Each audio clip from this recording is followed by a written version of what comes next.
नमस्कार, मी ऋषी देसाई. सुवर्ण कोकण सामर्थ्य महाराष्ट्राच्या विशेष कार्यक्रमात आपलं स्वागत.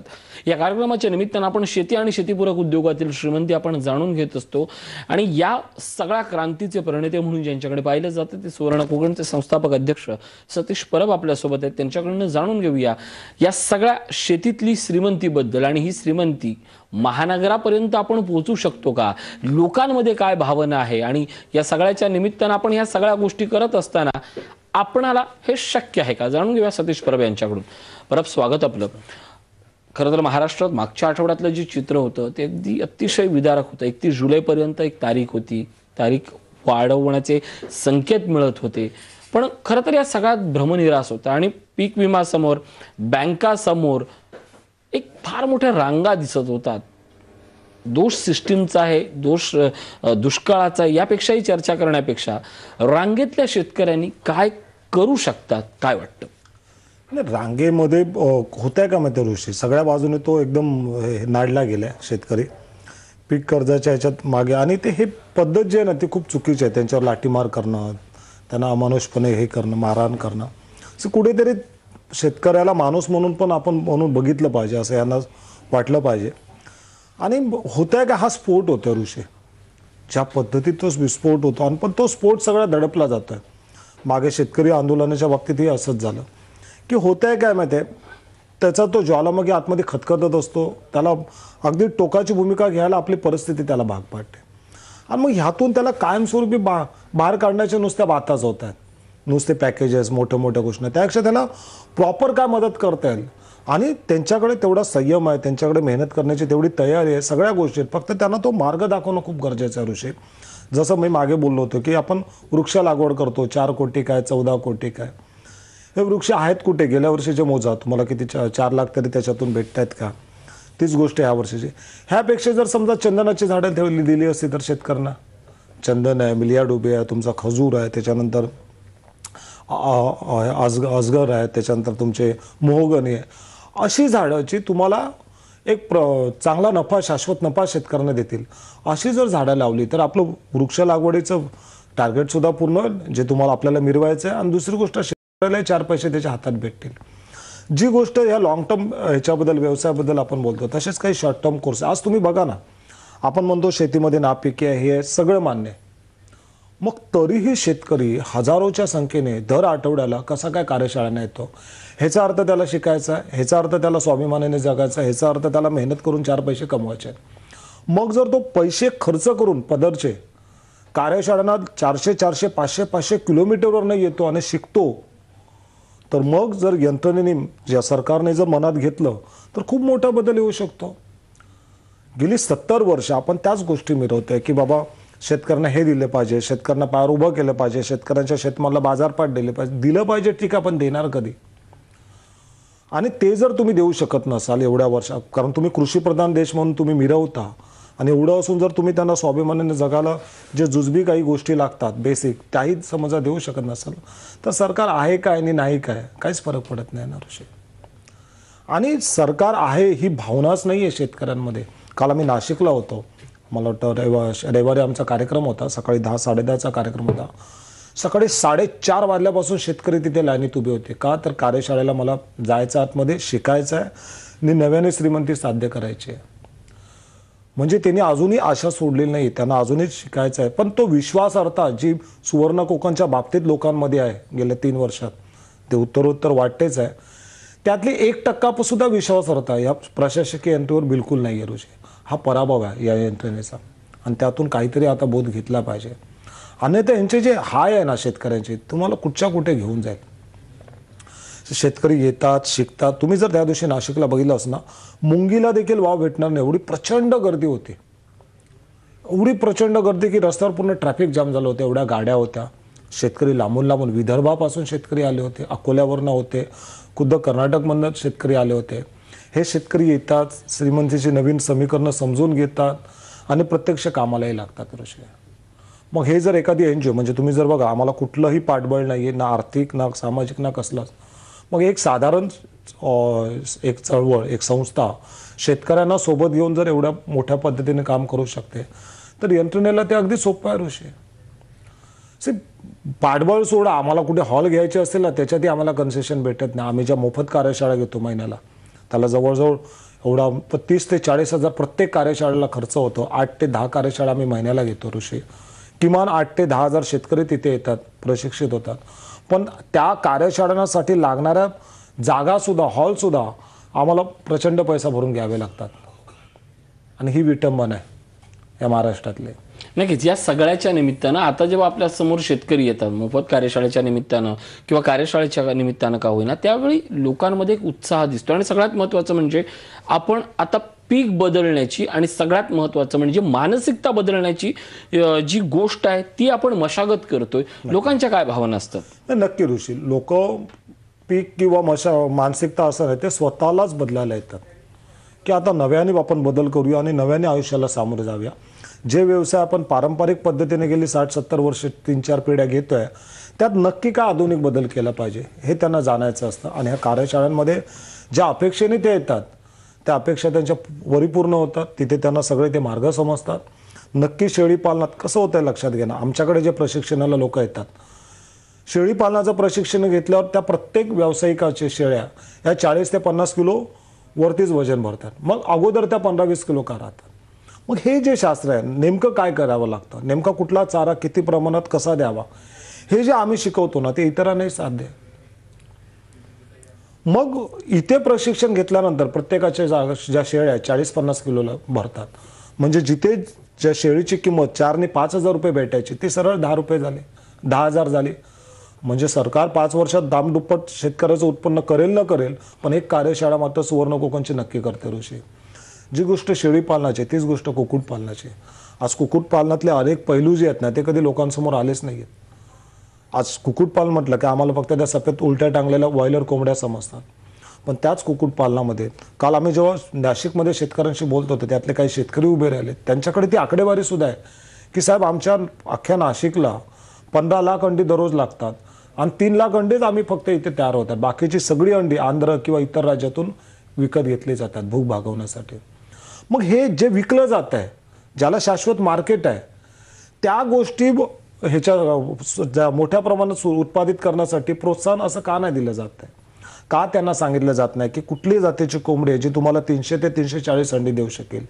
त्या कोंबड्यांचा जो खाद्याचा खर्च, जो उत्पादन कॉस्ट आहे ती कशी कमी करता येईल, त्यासाठी घरच्या घरी ते नेमकं खाद्य कसं बनवावं, ती रेसिपी कधी सांगणार. त्या कोंबड्यांचा नक्की मांसाच्या कोंबड्या कोणत्या, अंड्यांच्या कोंबड्या कोणत्या, लेअरच्या कोंबड्या कोणत्या, तुमच्या देशी अजून संकरित ज्या गोष्टी आहेत, वनराज आहे, गिरराज आहे, त्यातला नेमका फरक काय, हेचरी व्यवस्थापन काय, कॉन्ट्रॅक्ट फार्मिंग काय, हेही त्या सगळ्या कार्यशाळेत शिकवलं जातं. आणि म्हणून ती तुडुंब गर्दी असते ऋषी. आणि हे जे व्यवसाय आहेत, कुक्कुटपालन आहेत, मशरूम लागवड, मी नेहमी मशरूम लागवडबद्दल बोलतो. शेतीची गरज नाही आहे, उन्हातानात फिरायची गरज नाही आहे, घामही गाळायची गरज नाही. तुमच्याकडे छोटंसं घर जरी असेल, डोक्यावर छप्पर जरी असेल, तर त्या छपरात देखील तुम्ही 4-5 हजाराच्या जुजबी भांडवलात स्वतःचा मशरूमचा चांगला व्यवसाय करू शकता. आणि कार्यशाळेत नुसतं शिकवलं जात नाही मशरूम कसं तयार करायचं, अळंबी लागवड कशी करायची, तर तुम्ही ती तयार करा, आम्ही ती विकून देऊ, असे शाश्वती देणारे शिलेदार सुद्धा आमच्या सोबत आहेत.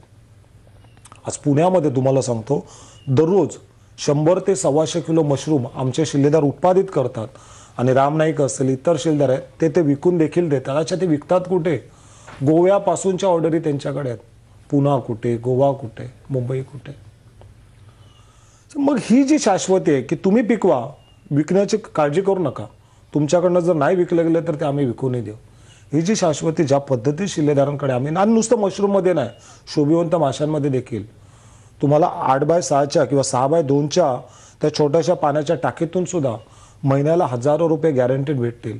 ह्याचंही प्रशिक्षण त्या कार्यशाळेत दिलं जातं. नक्कीच. याच कार्यशाळेत आणखीन एक गोष्ट म्हणजे ज्या बेरोजगार हात आहेत त्यांना काम मिळतं, ज्यांना श्रीमंतीची स्वप्न आहेत त्यांना नवं स्वप्न मिळतं, या सगळ्या गोष्टी घडत आहेत.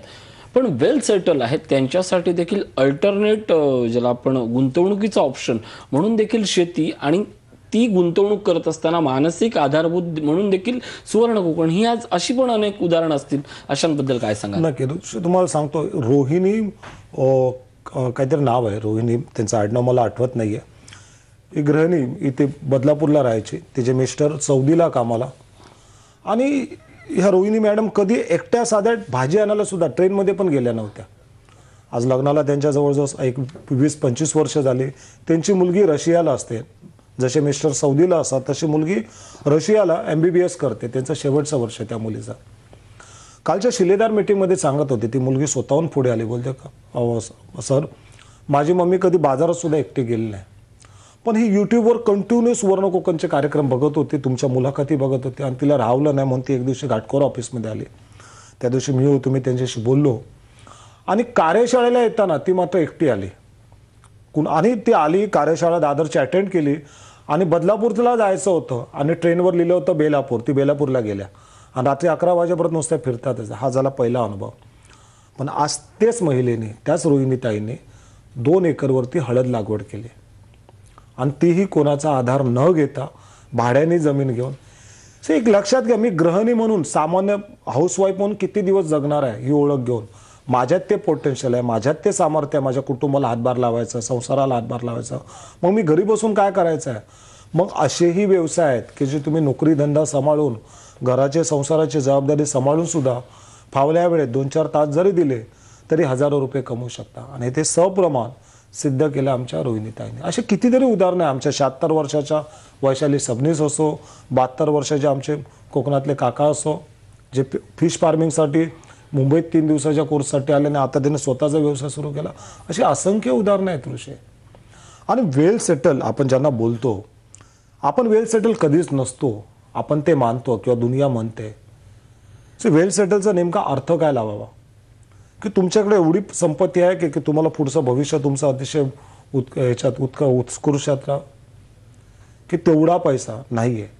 आणि मग आचलेल्या पैशामध्ये जर तुम्हाला व्हॅल्यू ॲडिशन करायचं आहे, जर तुम्ही फक्त पैसा लावून जर तुम्हाला त्याच्यामध्ये अजून काही वृद्धी करायची असेल, तर हे जे काही व्यवसाय आहेत, छोटे छोटे व्यवसाय आहेत, आपल्याला वाटतात छोटे, भांडवल लागतं छोटं, वेळ लागतो कमी, पण मिळणारं उत्पन्न आहे ना ते प्रचंड असतं ऋषी. आणि ह्या सगळ्या आधुनिक गोष्टी आपल्याला समजून घेतल्याच पाहिजे.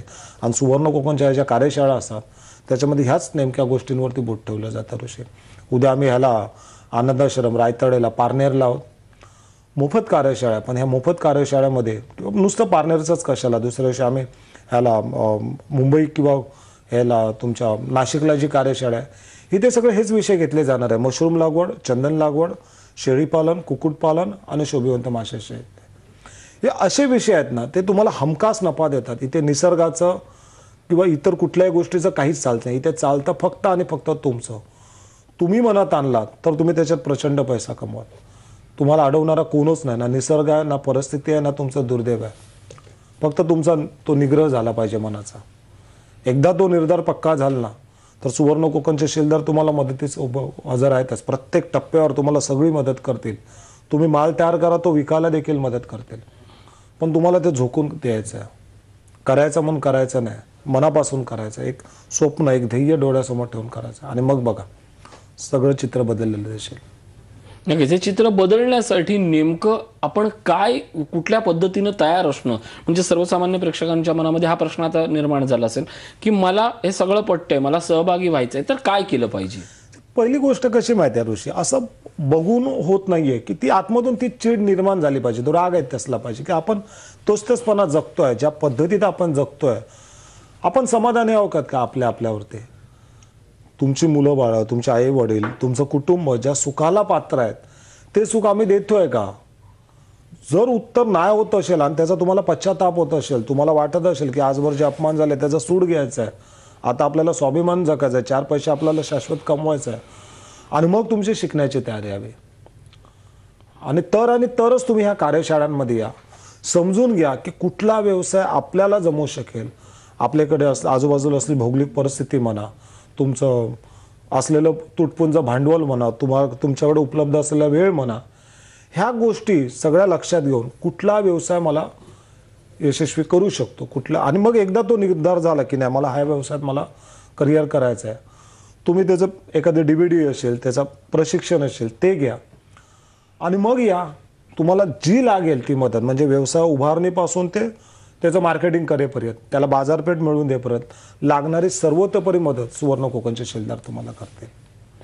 आणि म्हणून तुम्ही बघा, सकाळी एक दुपारी 11-12 वाजल्यापासून, जेव्हापासून मी घाटकोर ऑफिसला असतो, जवळजवळ भेटायला जे लोक येतात आणि हे सगळे लोक एका निर्धाराने येतात की साहेब मी हा व्यवसाय चालू करतोय, मी असं असं प्रशिक्षण घेतलंय, मला ही मदत हवी आहे. त्यांना जेवढी जमेल तेवढी सगळी मदत आम्ही तिथे करत असतो ऋषी. आणि म्हणून सुवर्ण कोकणचं उद्दिष्ट हे नाही की प्रशिक्षण देणं किंवा लोकांना जागरूक करणं, तर त्यांना स्वतःच्या पायावर खंबीरपणे उभं करणं, उद्योजकतेच्या मार्गे त्यांना एक चांगल्या उंचीवर नेऊन पोहोचवणं, हे सुवर्ण कोकणचं ध्येय आहे. नक्कीच याच ध्येयामध्ये या सगळ्या कार्यशाळा किती महत्त्वाच्या असतात आणि या कार्यशाळेतनं त्यांना ऊर्जा कशी मिळते? ते कार्यशाळा खूप महत्त्वाच्या असतात ऋषी. तिथे आपल्याला स्वतःच्या सामर्थ्याची जाणीव होते, आपल्या स्वत्वाची जाणीव होते की आणि तिथे मग पश्चातापही सुरू होतो की का मी एवढे दिवस मागे राहिलो. असे कितीतरी लोक येतात की साहेब आम्ही 8 महिने तुमचे कार्यक्रम बघतोय, साहेब आम्ही तुमचं वर्षभर कार्यक्रम टीव्हीवर बघतोय. अशी लोक आहेत की हे कार्यक्रम बघून देखील ते कार्यक्रम आपला व्यवसाय चालू करतात. आज माझ्याकडे जळगाववरनं पाटील आणि अजून 2-3 जण आले जे जैन इरिगेशनमध्ये कामाला आहे. हा कार्यक्रम बघून बघून त्यांनी शेळीपालन चालू केला. 5 शेळ्यांपासून सुरू झालेला प्रवास आज 250 शेळ्यांवरती आला ऋषी. तुमच्या मनात आणलं ना, ते वाटेल ते करू शकता. फक्त ते जिद्द, तो जुनून तुमच्यामध्ये असणं खूप गरजेचं आहे. नक्कीच या जिद्दीसाठी आता आपल्या वेगवेगळ्या ज्या कार्यशाळा आहेत त्याबद्दल काय सांगाल? नक्की 4 तारखेला आम्ही पारनेरला आहोत, रायतळेला आनंद आश्रम म्हणून आश्रम आहे, ते कार्यक्रम आहे, तिथे मोफत कार्यशाळा आहे. 5 तारखेला आम्ही नाशिकला विशेष प्रशिक्षण आहे. या विशेष प्रशिक्षणामध्ये मशरूम लागवड, जो खूप महत्त्वाचा विषय आहे, शोभिवंत माशाची जी प्रचंड शेती आहे, श्रीमंती आहे छोट्याशा काचेत, ती नेमकी काय, तिला मार्केट काय. आणि औरंगाबाद असेल 5 तारखेला जी मोफत कार्यशाळा आहे, मुंबईला 6 तारखेला आहे. ह्या कार्यशाळा म्हणजे नेमक्या काय माहिती आहे ऋषी, हे व्यवसाय आहेत जे प्रचंड श्रीमंती देणार आहेत, ते नेमके काय, त्याची सुरुवात कुठून करावी, सुरुवात केल्यानंतर त्यात येणाऱ्या नेमक्या अडचणी काय असतात, त्या अडचणींवर मात कशा पद्धतीत करता येते, सुवर्ण कोकणची मदत कुठल्या कुठल्या टप्प्यावर तुम्हाला येते, हा उत्पादित केलेला माल बाजारपेठेत विकण्यासाठी नेमकं काय करायचं, त्यासाठी मदत सुवर्ण कोकण काय करते, इथपर्यंत हा सगळा प्रवास असतो ऋषी. आणि या सगळ्या गोष्टी अतिशय एक छोट्या छोट्या उदाहरणासहित सप्रमाण त्या उलगडल्या जातात. आणि म्हणून जी प्रचंड गर्दी तुम्हाला कार्यशाळेला दिसते त्याचं कारणच ते आहे ऋषी. नक्कीच ही प्रचंड गर्दी असते आणि या प्रचंड गर्दीचीच आता खऱ्या अर्थानं केवळ ती गर्दी म्हणून न राहता श्रीमंत माणसं म्हणून ती जगतायत, आपल्या समोर येत आहेत. आपल्या 3 वेगवेगळ्या कार्यशाळा आहेत. 4 तारीखला आपण अहमदनगर येथे भेटतोय, मोफत कार्यशाळा आहे. 5 तारीखला आपण भेटतोय औरंगाबादमध्ये, मोफत कार्यशाळा आहे. तर 6 तारखेला आपण भेटतोय मुंबईमध्ये, सशुल्क कार्यशाळा आहे. या कार्यशाळेत सहभागी होण्यासाठी आपल्याकडे वेळ कमी, या कार्यशाळेत सहभागी होण्यासाठी लोकांनी कशा पद्धतीने संपर्क साधावा? नाही, एकतर ह्या कार्यशाळा पहिल्या समजून घेतल्या पाहिजेत, कुठल्या सशुल्क आहेत आणि कुठल्या मोफत आहेत, आणि त्याची पहिली नोंदणी करा. आणि सगळ्यात महत्त्वाचं, जी गोष्ट नाशिकला झाली ती पुनरावृत्ती पुन्हा कुठे होऊ नये म्हणून सर्वांना विनंती आहे की तुम्हाला ज्या व्यवसायाची DVD हवी ना त्याची पहिली नोंदणी करा, जसे तुम्ही कार्यशाळांची नोंदणी करता.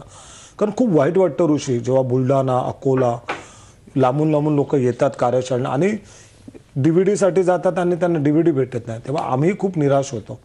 पण आमच्याकडे पर्याय नसतो, नोंदणीशिवाय ते DVD आपण पाठवतही नाही. म्हणून ज्यांना ज्यांना या कार्यशाळेत यायचं आहे आणि त्यांना DVD हवी असेल किंवा चंदनाची रोपांची त्यांना नोंदणी करायची असेल तर ती त्यांनी पहिली करून घ्या. तुमचं नाव सांगा, कोण कोण येणार आहेत ते सांगा, आणि येताना प्रत्येकाने वही पेन घेऊन या. कारण ज्या महत्त्वाच्या गोष्टी आहेत ना त्या टिपून घेणं आणि त्याच्यावर अभ्यास करणं खूप गरजेचं आहे. त्यामुळे सर्वांना विनंती आहे की जे नंबर दिले आहेत त्या नंबरवर फोन करा. फोन लागत नसेल, उचलत नसेल तर ज्या कार्यशाळेला तुम्हाला यायचं आहे, जी DVD तुम्हाला हवी आहे ती लिहा, तिचं नाव लिहा, तुमचं नाव लिहा, कोणत्या कार्यशाळेला येणार आहे ते लिहा. तुम्हाला घाटकोर ऑफिसमधनं फोन येतील आणि तुमची नोंदणी घेतली. नक्कीच हीच गोष्ट अत्यंत महत्त्वाची आहे मित्रहो. तुम्हाला कुठल्या कार्यशाळेत सहभागी होण्याची आवश्यकता आहे आणि कुठल्या कार्यशाळेत आपण सहभागी होऊ शकतो याचं जर तुम्हाला समुपदेशन हवं असेल तर त्यासाठी पर्याय आमचे जे स्क्रीनवर नंबर दिसत आहेत त्या नंबरशी कॉल करा. तुम्हाला काय करायचं आहे या संदर्भात आमची जी टीम आहे ती तुमच्याशी बोलेल. आणि सगळ्यात महत्त्वाचं म्हणजे कुठल्या कार्यशाळेत ते अगोदर समजून घ्या. आपण 4 ऑगस्टला अहमदनगरमध्ये भेटतोय, मोफत कार्यशाळा आहे. 5 तारखेला आपण औरंगाबादमध्ये भेटतोय, मोफत कार्यशाळा आहे. 6 तारखेला आपण मुंबईमध्ये भेटतोय, सशुल्क कार्यशाळा आहे. या कार्यशाळेत सहभागी होण्यासाठी, DVD खरेदी करण्यासाठी किंवा आणखीन आपल्याला मार्गदर्शन घ्यायचं असेल तर आठवणीनं आणि आवर्जून फक्त आणि फक्त जो स्क्रीनवर नंबर जातोय त्याच नंबरशी कॉल करा. तुमचा कॉल लागत नसेल तर जो व्हॉट्सअप नंबर आहे त्या नंबरशी आपण नाव आणि कार्यशाळा किंवा नाव आणि माहिती या संदर्भात आम्हाला मेसेज करा. आम्ही तुमच्याशी संपर्क साधू. परत या ठिकाणी आलात, खूप सुंदर माहिती दिली, धन्यवाद आणि आभार.